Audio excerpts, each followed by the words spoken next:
All right, good afternoon, everyone. We've got Andy. He's one of our Meshwork specialists, so you would have seen him on the platform, writing blogs, doing awesome things. You may have seen the interview we did together. I think that was a few months ago now, but that's been circulating on YouTube and on our platform. He's really here today to talk about his expertise, particularly with a case study he was doing with the Southampton Council. Is that right? Southampton City College. City College, and the performance gap and how he worked with them to improve it and all the low carbon initiatives he brought into it. It's going to be great. He's got loads of knowledge if you haven't noticed already from his blog. So I'm going to pass over to Andy and let him go through his case study for you guys. Oh, well, thanks very much for that kind introduction, Catherine. And I will get my PowerPoint slide up in just a second. I can just get everything shared across like that, and let me do it. Okay. Right. Okay. Can everybody see that? Okay. Yes, we can. Okay. Terrific. Right. So I thought I'd just start by telling people a bit more about me, because people might not know anything about me. You probably don't. I'm a completely independent energy consultant. Most of my work's in the domestic field at the moment, because that's where most of the demand seems to be. But I do quite a bit of work, and certainly have done historically, with commercial and third sector organisations, particularly in the charity sector seems to be quite keen on cutting energy use, and that's, I think, partly from an ideological point of view. They seem to have a much keener drive for reducing carbon emissions than the sort of the commercial side of things, which is more focused on energy saving. But this particular case study was particularly interesting because it covered areas that I wasn't particularly au fait with, and I'll come on to those. But I'm pretty technology agnostic, so unlike many consultants, I cover all energy use with a focus on particularly energy conservation and energy efficiency, and to some extent renewable energy as well. But that's sort of almost secondary to cutting people's energy bills basically, and making their homes more comfortable for the domestic customers. I originally trained as a physicist and moved into IT for a while. So worked for Hampshire County Council for 13 years and segued into the sustainability world. So got involved in helping schools with saving energy, and working in sort of smart metering technology, with a local government association, and sort of the sort of corporate organisations around local government and central government as well, doing training for Cabinet Office, I think, amongst other organisations. So quite a wide range of sort of areas around the energy sector covered in my background, and got made redundant back in 2009 when the recession hit, and I thought, let's give it a go. As an independent consultant, it's been what I've been ploughing on with ever since, but very successfully. So, and I also work with local community groups, in particular Winchester Action on Climate Change. So I've got a long history with helping them with energy saving as well. So that's just a quick bit about me, my background. And I thought I'd talk about this particular case study. And I had a call from City College in Southampton, and they're, I think, the biggest further education college on the south coast. So at the time, they had a best part of 7,000 students. I don't know whether they've grown in the meantime. I suspect they have. They, as a result of the growth that I think was spurred by government funding that was available at the time, they created 2 new build teaching blocks. This was back in 2010. And they had an existing block that was basically completely stripped back to what was effectively a concrete shell. And all of these 3 buildings were modelled on the BREEAM Excellent standard. So BREEAM's the Building Research Establishment's environmental standard, and you can go for various grades within that scheme. And it's not just energy; it's things like water and recycling, and things like green roofs and that sort of thing. But energy is clearly a key component, especially with regard to energy costs. Now, the problem was, once they went through all of this work to build and refurbish these blocks, and they had their shiny new buildings, they realized that actually energy use was a lot higher than had actually been modeled. And this is a very common issue with the commercial sector, in that we have this idea of the performance gap. It relates to buildings in generally. It's a factor in domestic buildings, I think, the performance gap. So that's really defined as the difference between the modeled energy consumption and what actually happens in real life. The gap in domestic consumption is about 40%. It's absolutely huge. And clearly that's where my expertise comes in handy with homeowners. But in this case, the gap was significantly bigger again. So just a bit more background on what their project aimed to achieve originally. They were redesigning their buildings to be high performance structures. Now, they had a lot of thermal mass in them, so the core of the original building was concrete, and you're dealing with concrete pillars, concrete floors, so a lot of thermal mass. So those buildings effectively act like storage heaters, and we can see the impact of that a bit further in terms of the responsiveness to the heating systems. But we'll go into that a bit further into the presentation. They were aimed to use a lot of natural light, so big windows, and that means lots of solar gain, which is a blessing at certain times of year, but it's a right old pain in the backside this time of year, because you're then dealing with ventilation and potentially air conditioning requirements as well. So in terms of that ventilation, they had air handling units, which had heat recovery and automated ventilation in terms of, I think they had automatically opening windows. So when the temperature got above a certain level, the windows just plopped themselves open and got a bit more air flowing through. Now, the heating was supplied by a combined heat and power system, and that was supplemented by normal condensing mains gas boilers. Now, for those of you who don't know about CHP, it's a way of generating electricity relatively efficiently at the same time as generating space heating and hot water heating. So the idea is that you're producing electricity usually more cheaply than you can buy it off the grid. I think you're getting about, I think it's about, if you take into account the price of gas, so if you're paying, say, 10 pence a unit for gas, you can get your electricity at about 2.5 times the cost, so 25 pence a unit. So that usually works out cheaper than buying mains gas. So if you're running heating and hot water over long periods, it can and has in the past made sense to have these CHP systems in certainly bigger buildings such as this. So the problem was really that their energy bills were way off the scale compared to what they were led to believe would be the case. And with the BREEAM targets, they had an average target of around about 130 kilowatt hours per square meter per annum. It varied across the buildings depending on how energy efficient they were. The actual gas consumption was massively high, almost double.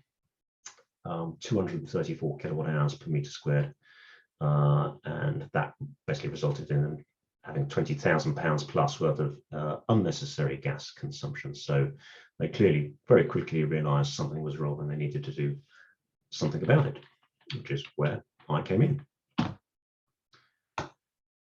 So my initial analysis was based on the BMS, the Building Management System, and it was, I think, a trend system, had an awful lot of information, but unfortunately they weren't really trained up in understanding how to use it or exploiting it to manage the heating, hot water and ventilation systems. It's a very powerful tool, but you really need to know what you're doing with these systems. So my first protocol was actually looking at what was going on, and it very quickly became apparent that we had a number of issues with the systems that were running the heating and the hot water. Fundamentally, we had a hot water circuit that was running all of the time, right the way around the building, day and night. There are a number of calorifiers, I can never say that word, basically hot water cylinders. It's just it's a commercial name for a hot water cylinder. And they're on a circuit that feeds from the boiler, which also includes the central heating system. So effectively the whole circuit runs regardless of whether there's any space heating required. But the system was just running all of the time, and the buildings aren't occupied all the time. Certainly on a Sunday and overnight, there's nobody in there, so there's no need to run hot water systems. So that was a very quick point to be identified.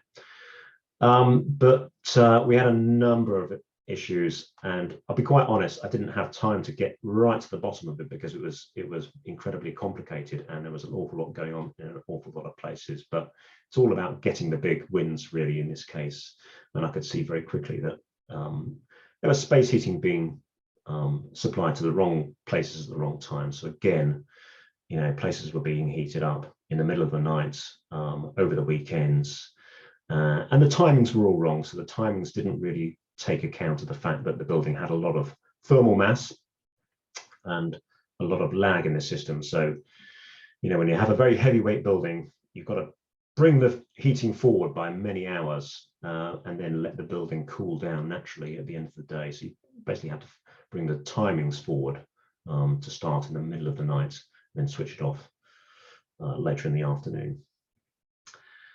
And we also had a poor coordination between a combination of boilers and the CHP plants, and there was a massive thermal store that was acting as a heat dump for both the boilers and the CHP, and they were simply not coordinating properly. So again, I'll come on to that in a bit more detail.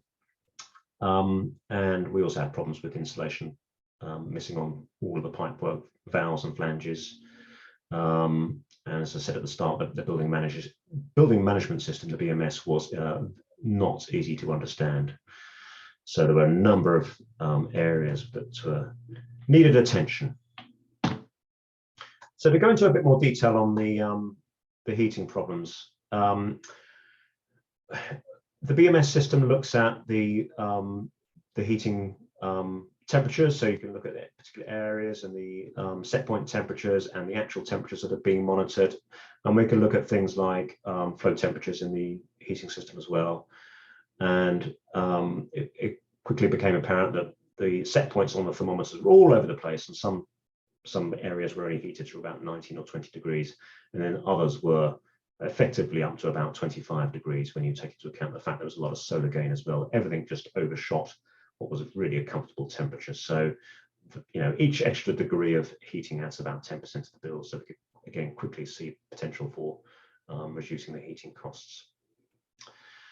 And we had a lot of contention between the various heating systems and ventilation systems. So we had radiator heating, we had heating via the air handling unit, which sent ducted heated air around the building and also acted as a cooling system. And then we had these automated ventilation systems, so opening the windows when it got too hot. And it was quite apparent there was no coordination really going on between all of these systems. So we had the heating on at the same time the windows were being opened, and the air handling unit basically trying to cool the buildings down when the central heating was trying to warm the buildings up. So it was all fighting against each other. It was a complete mess, really. So that was a major problem right throughout the buildings.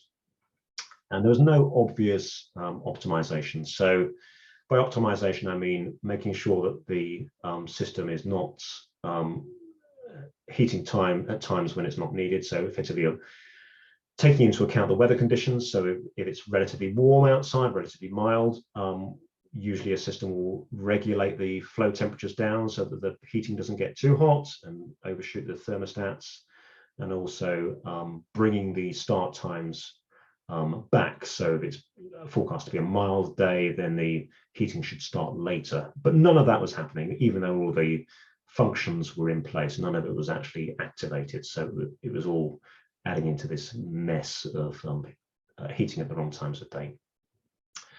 And the other problem we had was the combined heat and power plant was not acting as a lead. Now, CHP should be run as long as possible, and boilers should be on hand to give a hand when there's too much load for the CHP plant to do everything on its own. But unfortunately, the CHP was acting as a second fiddle to the boilers, and therefore we weren't getting the best out of the CHP system. We weren't making the most of that potential for generating relatively low cost electricity. So another missed opportunity there. Now, Catherine asked me for some pictures, so I put some pretty graphs in here, which is the best I could do, but it just kind of illustrates what was going on. This particular graph shows the recorded air temperatures on days of the week across 1 week. So each of the lines represents 1 day of the week. Sunday is the blue line at the bottom, so the heating had been turned right down there, but you can see from the trajectory of the other days just how long it takes the building to get up to temperature. It wasn't until lunchtime by the time the set points were reached. So there's a good almost 12-hour lead time into heating the building up, and that's the effect of a thermal mass in the building. So you really have to bring heating right the way forward to take account of that. And at the other end of the day, the building stayed hot right until late into the evening when everybody had gone home. So everything was just too late, and we ended up effectively wasting a lot of that heat at times when the building wasn't being used. And you can see just how high the temperatures were. 23, 24 degrees later in the week. Again, that thermal mass acted as a drag on keeping the building comfortably warm because of the load on the systems. And we could also look at the flow temperatures. Again, this illustrates the fact that although the heating did come on very early, there was no optimization. So everything came on at the same time at very high flow temperatures. And part of the reason for that was that the high flow temperatures were needed for the cylinders, the hot water cylinders. So it had to be for much of the time well above 60 degrees to pasteurize the cylinders and prevent lukewarm water at the tap. So that was a hindrance on efficient operation of the heating system, and it means the boilers weren't condensing effectively as well. And then we can see that the temperature drops off at various different points of the day, usually due to inconsistent settings of the heating system controls. So solutions for the heating. So what do we do about it? Some very straightforward stuff, making sure that the local heating timings reflected occupancy. So making sure the buildings weren't heated in the middle of the night, and making sure the set points were appropriate. Now, there's a lot of contention about what's a comfortable temperature, and I've been in offices where people are comfortable at 19 and then other people are freezing cold at 23. So there's always a kind of a happy medium to be sought, but 21 degrees generally keeps most people comfortable. So that's what I suggested in this case. Point 3, monitor trend. Oh dear, I haven't finished this particular point. I think that was supposed to say monitor the trend BMS for basically inconsistency. So on a continuous basis over the following months, I suggested that they look at what was actually going on and making sure that what was happening was in line with what was expected to happen. So, nailing those inconsistencies between intentions and reality, should we say. And then implementing things like optimum start, stop, and weather compensation on the building management system. Really just a case of flicking a couple of switches effectively to make those happen. And then looking at the combined heat and power plant so that it was running as long as possible, getting the most out of it, and then making sure that the boilers were just operating on a helping out basis. And there was another problem with the boilers. They were operating in tandem rather than sequentially. So boilers really should be operating on a cascade basis. So when there's a lot of load, we've got 3 boilers operating together, but when the load's relatively low, then we're just operating 1. To provide that small amount of additional heat rather than cycling them all on and off on a short-term cycle, which doesn't do the reliability of the boilers any good. So there was some work to do to reconfigure the heating system in that respect. And then we had problems with the hot water circuit, as I alluded to, and this was probably the bulk of the issue, because looking at the energy use, it was massive compared to the benchmarks for typical buildings. It was about 6 times what it should have been, and that was probably because of the constant circulation of the circuits. So it was, would have been very straightforward to sort that out in principle anyway. We had missing pipework installation, not all over the place, but it was primarily around flanges and valves, which were, you walk into the plant room and it was just like a sauna in there. It was just almost unbearably hot. So a lot of heat loss from the pipes. And all of that hot water circulation meant that the buildings just continued to get warmer and warmer. So this was another factor in the overheating. All of these pipes circulate around in the walls and under the floors. And if they're operating when they don't necessarily need to, for example, when the cylinders have got up to temperature, there's probably no control to regulate that according to the set points on the cylinders. Then you end up with basically an underfloor heating system in the middle of the summertime, which is very uncomfortable for the occupants. And of course, the other aspect that people don't realize is the electricity consumption. But water's very, very heavy, and it takes an awful lot of power to pump it around long circuits like this. So I can't remember whether they were modulating pumps. They probably were, otherwise I would have made a recommendation. But again, it comes down to making sure they're not pumping around all of the time. So we needed to do something about the hot water. And they'd already had a few ideas about this, and one of those was to fit independent boilers closer to the cylinders, and that in one fell swoop would have basically allowed that hot water circuit to be isolated and just run a much smaller circuit from the boilers to the cylinder, and then independently control the boilers and the that particular circuit, and insulating all the pipes thoroughly. It would have made a world of difference to the heat loss and the inefficiency and the overheating.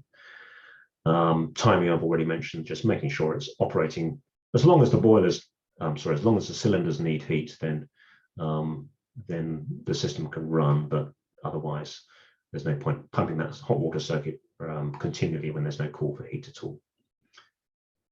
And the upshot of taking the hot water generation off the main circuit from the boilers and the CHP was that they could reduce the flow temperatures, and that certainly helped with the condensing, making sure the boilers could condense for a longer period of time.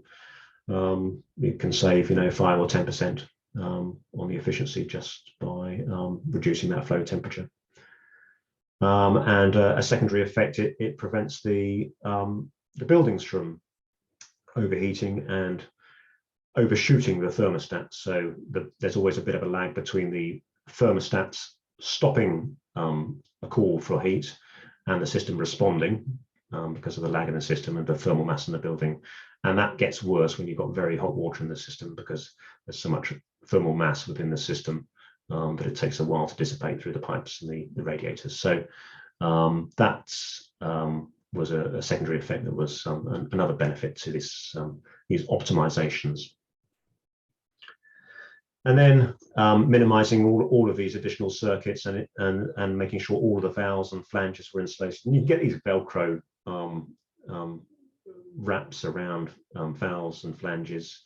I never see it. In fact, I don't think I've ever seen these installed on any kind of system, because people just do the pipes, but the flanges are very heavy and contain awful lot of heat. So doing anything to insulate those bits will make a big difference as well. So I recommended making sure those were implemented as well. So, as I say, my time was relatively limited with the college, and there's only so much you can do within a limited time period. And I made some further recommendations, and that was based around continuing to monitor the the data, and that they really needed to. I referred them back to Trend to have a bit of a training session over the BMS, so they could understand what they were looking at and how to operate the system efficiently.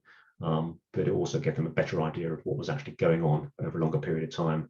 I only looked at the system in a period of I think in the back end of autumn, so they had a chance to monitor it over a full winter period and then see what was happening through the summer as well, which is a completely different kettle of fish, because there can be instances where the heating continues to run much longer than it needs to through the springtime. And then they had a chance to review how the interaction of the air handling units and the ventilation and heating systems continued on, making sure that windows weren't opened when the heating system was operating, and making sure that the air handling unit wasn't trying to cool the building at the same time that space heating was operating. So making sure all of these were operating in happy harmony, which isn't always easy to achieve in practice. And then I suggested they bring in the original heating system contractors to recommission the controls. And this was primarily around the CHP and the thermal store. It was a very complicated system, and they needed somebody who really understood the system to come in and make sure all of these were, again, coordinating so that the CHP led the heating and the hot water generation, and the boilers were operating sequentially then to bring the additional heating load on stream as was necessary. And then making sure the hot water system was redesigned so that we didn't have endless secondary circulation around the system, wasting heat and overheating the buildings. So that was probably a relatively straightforward action to implement as well. So what were the results of that? Well, they got Trend in to solve the issues in terms of the learning process and making sure that all the staff understood what they were looking at and how to manage the system. That certainly made a difference. And they found the causes of plants running 24/7. So all of the controls and the optimum start and all that sort of thing were implemented. And I don't think everything was working perfectly, but it was certainly a lot better than when I first visited. And then making sure that everything was set so that everything was only working when it was, in terms of the boiler operation, was only needed to run when the CHP couldn't cope. And that was, generally speaking, the CHP would only needed to work in the winter time, and the boilers could help out with some residual amount of hot water in the summertime. But most of that hot water was then supplied by the localized boilers, so there was no need for that circuit during the summertime at all, for the most part. And what did that result in? Well, £20,000 a year saving on their gas consumption within a year, a remarkable saving.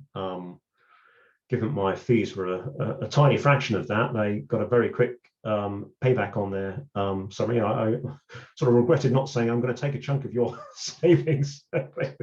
Maybe I've learned my own lesson there, but it was a very good investment in a bit of consultancy to achieve an astounding saving. So basically bringing their energy consumption back down to pretty much what the BREEAM standard was, what the target was for BREEAM. So absolutely result there. It just shows you the potential. This will be happening all over the place in commercial buildings up and down the country, and most of the time people just haven't been aware or haven't cared because energy has been so cheap. But now energy costs are shooting up. People are certainly starting to pay attention to this. So yeah, I think a good case study to show what was actually possible in this particular case. Thank you so much, Andy. That was really, really useful. I'm sure everyone here has learned something today, and it's really interesting to hear how just looking at the processes and how things are happening in tandem can save money and carbon production, which is brilliant. It's what we all need to start doing. We are over our 20 minutes, so yes, sorry about that. No worries. I mean, it was really useful, so it's great having this information anyway. So if anyone has any questions, I'm going to upload the video today and you can pop them on Meshwork. So I'll post it and notify you all. And if you've got any questions, just write them in the comments below. But yeah, I just want to say thank you again, Andy. It was really amazing, really useful. And I think we've all learned something new today, which is brilliant. Oh, my pleasure. Thank you. Oh, we've got question. Do you have an experience working on university estates?